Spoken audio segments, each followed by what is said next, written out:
తాకట్లో ఉన్న మీ బంగారాన్ని విడిపించి ఆ రోజు ఆన్లైన్ రేటుకి కొంటాం. Sharma gold company. నమస్తే, వెల్కమ్ టు సుమన్ టీవీ. నేను గిరిజ. ఇవాళ మనతో పాటు ప్రముఖ జ్యోతిష్య వాస్తు పండితులు, జ్యోతిష్య వాస్తు శిక్షణ నిపుణులు, లలితాదేవి ఉపాసకులు బ్రహ్మశ్రీ నానాజీ పట్నాయక్ గురువు గారు ఉన్నారు. వారితో మాట్లాడి మనకున్నటువంటి ధర్మ సందేహాలను నివృత్తి చేసుకునే ప్రయత్నం చేద్దాం. గురువు గారు నమస్కారం. శ్రీమాత్రే నమః. గురుగారు, మనకు మౌని అమావాస్య, చొల్లంగి అమావాస్య అంటారు, పుష్యమాస అమావాస్య. అసలు మామూలుగానే అమావాస్య అని అంటే ఒక ప్రత్యేకతని సంతరించుకుంటూ ఉంటుంది. సో ఏదైనా మనకు సమస్యలు ఉన్నప్పుడు ఆ రోజున పరిహారం చేసుకుంటూ ఉంటాం. అందున ఇది చొల్లంగి అమావాస్య ప్రత్యేకించి చాలా ప్రత్యేకత అని అంటున్నారు గురుగారు. మరి ఆ రోజు చేసుకోవాల్సినటువంటి పూజా విధానం ఏంటి, ఆ రోజు పాటించాల్సినటువంటి పరిహారం ఏదైనా ఉందా గురుగారు, తెలియజేస్తారా? తప్పకుండా అమ్మా. ఒక్కొక్క అమావాస్యకి ఒక్కొక్క ప్రత్యేకత ఉంటుంది. ఈ అమావాస్య చేయడం వల్ల కలిగే ఫలితాలు, పోయే దోషాలు ఏమిటి అంటే, ఫస్ట్ ఆఫ్ ఆల్ ఇది కర్మని తొలగిస్తుంది. కర్మను తొలగించే అమావాస్యగా చెప్తారు.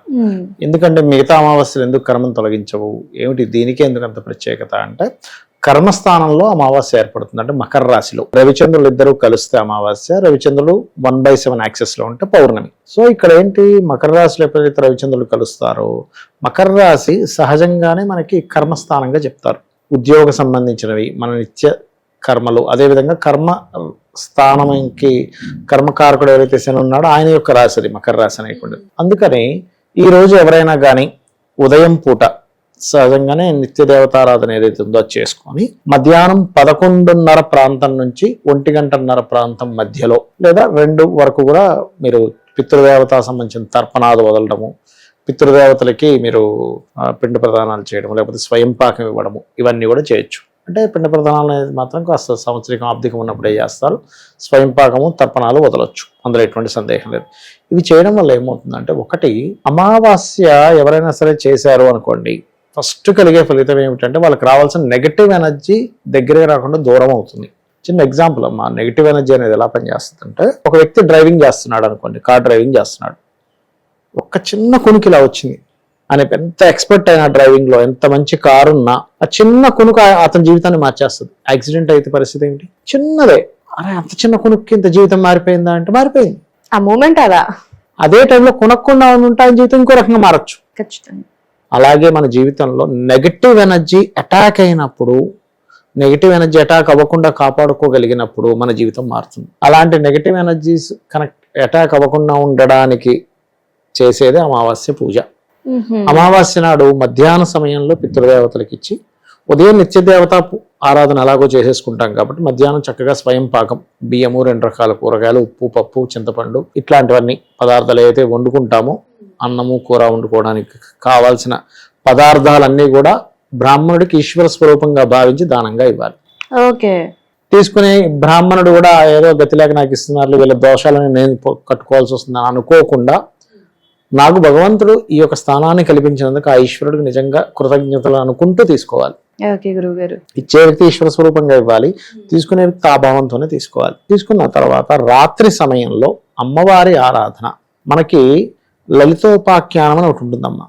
లలితోపాఖ్యానంలో అమ్మవారి గురించి చెప్తారు.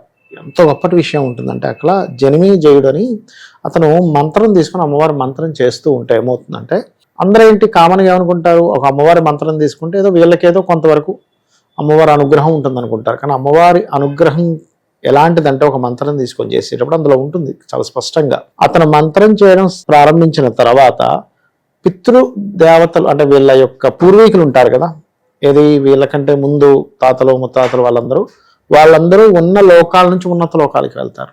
ఆల్రెడీ నరకయాతన పడుతున్న వారు దాని నుంచి బయటకు వస్తారు. ఆ విషయాన్ని నారదుడు వచ్చి చెప్తాడు జనమేజయుడికి, అయ్యా నువ్వు మంత్రం చేస్తున్నావు కదా అమ్మవారిది, ఏమైందో తెలుసా, ఇలా జరిగింది అన్నప్పుడు ఆయన అసలు ఆశ్చర్యపోతాడు. అంటే ఏమిటంటే, ఒక నామం, అమ్మవారి నామం కేవలం శ్రీమాత్రే నమః అనుకోండి, లలితాసహస్రనామాల్లో బోల్డ్ అని ఉన్నాయి, ఒక్క శ్రీమాత్రే నమః అనే నామం ఎంత పవర్ఫుల్ తెలుసా. అసలు అందరం చాలా క్యాజువల్గా అనుకుంటాం, ఓం నమః శివాయ చాలా క్యాజువల్గా అంటాం, శ్రీమాత్రే నమః చాలా క్యాజువల్గా అనుకుంటాం, కానీ మోస్ట్ ఆఫ్ పవర్ఫుల్.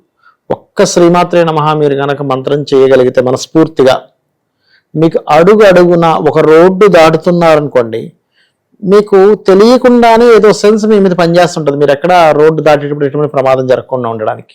అంటే ఈ మంత్రం అనుకొని దాటడం వల్ల, మంత్రం అనుకుంటూ దాటుతున్నారు, లేకపోతే రోజు 1 గంట సేపు సాధన చేస్తున్నారు ఉదాహరణకి, అంటే మిమ్మల్ని అలా రక్షణ, ఎందుకంటే ఆ తల్లి ఎలా రక్షిస్తుందో, మీరు ఉదాహరణకి ఓ దగ్గరికి వెళ్ళి ఏదో అక్కడ ఏదో గొడవ జరగాలి, రాంగ్ ఏదైనా జరగాలి అక్కడ వెళ్ళనివ్వకుండా అమ్మవారు రక్షిస్తుంది. ప్రొటెక్షన్ అనేది ఎక్కువగా ఉంటుంది. శ్రీమాత్రే నమః.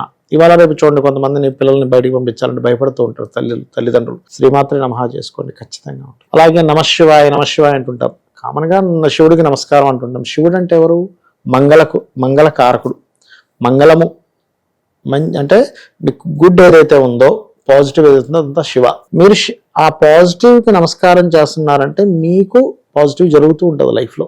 మంగళకరమైన విషయానికి నమస్కరిస్తున్నారు, మంగళకరమైనటువంటి విషయం మీకు ఎప్పుడు జరుగుతూ ఉంటుంది. నమశివాయ అంటున్న ప్రతిసారి.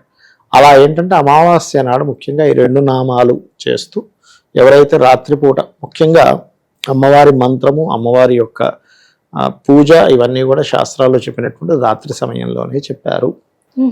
ఎక్కువ పవర్ ఎనర్జీ అనేటువంటిది ఉంటుంది. అదే విధంగా ఇప్పుడు అమావాస్య అనేటువంటిది మనకి మకర రాశిలో జరుగుతుందని అనుకున్నాం కాబట్టి మకర రాశి వారే కాకుండా కాస్త మేష లగ్నం లేదా మేషరాశి వారు కొంచెం ఉద్యోగ సంబంధించిన విషయాల్లో జాగ్రత్తగా ఉండాలి. ఈ అమావాస్య సమయంలో ఏమవుతుందంటే మనస్కారకుడు కదమ్మా చంద్రుడు. ఈ మనస్కారకుడు చంద్రుడు వీక్ అవుతున్నాడు దశమ స్థానంలో, అంటే వృత్తి స్థానంలో. వీక్ అయినప్పుడు ఏమవుతుందంటే సడన్ గా సర్లే పోతే పని ఉద్యోగం వదిలేద్దాం అని రాంగ్ డెసిషన్స్ తీసుకుంటారు. సర్వసాధారణంగా కూడా యూనివర్సల్ గా ఏమవుతుందంటే మకరంలో అమావాస్య ఎప్పుడైనా మీరు గమనించండి, మీరు మొత్తం డాటా తీయండి గూగుల్లో. మకర రాశిలో అమావాస్యలు ఏర్పడినప్పుడు ఎప్పుడు ఏర్పడతాయి? సర్వసాధారణంగా మనకి జనవరి ఫిబ్రవరి ఈ టైంలోనే ఏర్పడుతుంది. ఎప్పుడు కూడా మనకి జనవరి దాదాపుగా ఎండింగ్ లోని ఈ టైంలోనే ఏర్పడుతూ ఉంటుంది. ఆ సమయాల్లో జాబ్ సంబంధించిన విషయాలు చాలా మార్పులు జరుగుతుంటాయి యూనివర్సల్ గా. అందుకని జాబ్ పరమైన ఇబ్బంది ఎక్కువగా ఉంది. ఓం మాణిక్య మకుటాకార జానుద్వై విరాజితాయే నమః చేసుకుంటూ ఉన్నట్లయితే ఖచ్చితంగా ఈ యొక్క అమావాస్య యొక్క ఫలితాన్ని, అమ్మవారి అనుగ్రహాన్ని పరిపూర్ణంగా పొందుతారు. అయితే గురుగారు, మనకు రకరకాల సమస్యలు అంటే మనకు నిత్య జీవితంలో దృష్టి దోషాలు అనేటివి తగులుతూ ఉంటాయి. మరి ఈ చొల్లంగి అమావాస్య రోజు ప్రత్యేకించి ఎలాంటి పరిహారం పాటిస్తే మంచిది అని అంటారు గురుగారు? మంచి ప్రశ్న వేశారమ్మా. ఎందుకంటే అమావాస్యకి దిష్టి తొలగించడానికి ఒక లింక్ ఉంటుంది. దీనికి కొన్ని ప్రామాణిక గ్రంథాలు ఉన్నాయి. మనకి కర్మ విపాకము అనేటువంటి గ్రంథం నేను చదవనంత వరకు, అంటే చాలా సంవత్సరాల క్రితం చదివాను. అప్పటి వరకు నేను మామూలుగా 2 నిమ్మకాయలు తీసి పడేసి ఏమిటి వీళ్ళకి పిచ్చి అనుకునేవాడిని. చుట్టూ తిరుగుతుంటే ఎవరు తిరగమని చెప్పారు, రావి చుట్టూ అనుకునేవాడిని. కానీ ఆ సంస్కృత గ్రంథంలో చాలా స్పష్టంగా ఉందమ్మా. రావి చెట్టు చుట్టూ తిరిగితే ఎలాంటి ఫలితాలు వస్తాయి. ఈ నిమ్మకాయ కానీ లేకపోతే ఎర్రన్నం అంటారు, తీసి మనం బయట వేసేసినప్పుడు, అంటే అది యాక్చువల్గా జంతువుల కోసం వేస్తారు. ఈ కుక్కలు, ఈ పిల్లులు, రకరకాల జంతువులు ఉంటాయి కదా రోడ్ల మీద తిరిగేవి. అవి తింటే వాటికి ఆహారం అవుతుంది, వీళ్ళకి దోషము పోతుంది. ఓకే. సర్వసాధారణంగా మనకి శాస్త్రంలో ఉన్నది ఏమిటంటే, మీరు ఒక ముద్ద అన్నం తినే ముందు చక్కగా ఒక ముద్ద తీసుకొని భగవంతుని తలుచుకొని పక్కన పెట్టి ఇంకొక చిన్న ఆకు వేసేవారు. పక్కన పెట్టి తర్వాత మీరు భోజనం చేసిన తర్వాత దాన్ని తీసుకెళ్ళి బయట పెట్టేవారు. అప్పుడు అది ఏదైనా పక్షికో పురుగుకో దేనికో దానికి వెళ్తుంది కదా.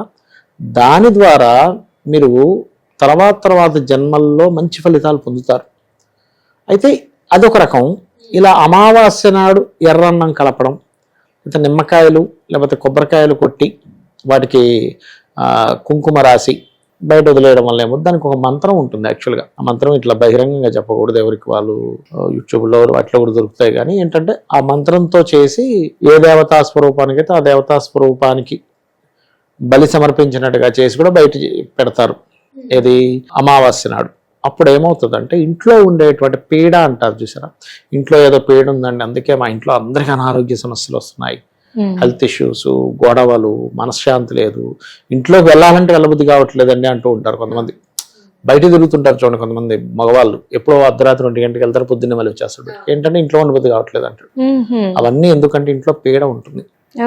ఆ నెగటివ్ ఎనర్జీ అమ్మవారికి ఈ రకంగా బలి రూపంలో, బలి అంటే ఏదో మాంసం కోడిని మేకను కొయ్యమని కాదు, అన్నాన్ని బలిగా పెడతారు, కొబ్బరికాయని బలిగా పెడతారు. కొన్నిసార్లు కొన్ని పదార్థాలు ఉంటాయి, వాటిని బలిగా అంటే నిమ్మకాయలు కోసి బలిగా పెట్టి బయట వదిలేస్తే కనుక దోషం పోతుంది. ఓకే గురుగారు. సో నిజంగా చొల్లంగి అమావాస్య రోజు అంటే మనకు నిత్యం వచ్చే అమావాస్య అయినా సరే ఇది చాలా ప్రత్యేకత. అవునమ్మా. సో గురుగారు కర్మని మార్చే అమావాస్య.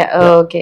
సో చాలా చక్కటి అంటే అమావాస్య యొక్క ప్రత్యేకత, అలాగే సంబంధించినటువంటి పరిహారాలు ఎలా చేసుకుంటే మంచిది అనే విషయాలు కూడా చాలా చక్కగా తెలియజేశారు గురుగారు. ధన్యవాదాలు. శ్రీమాత్రే నమః.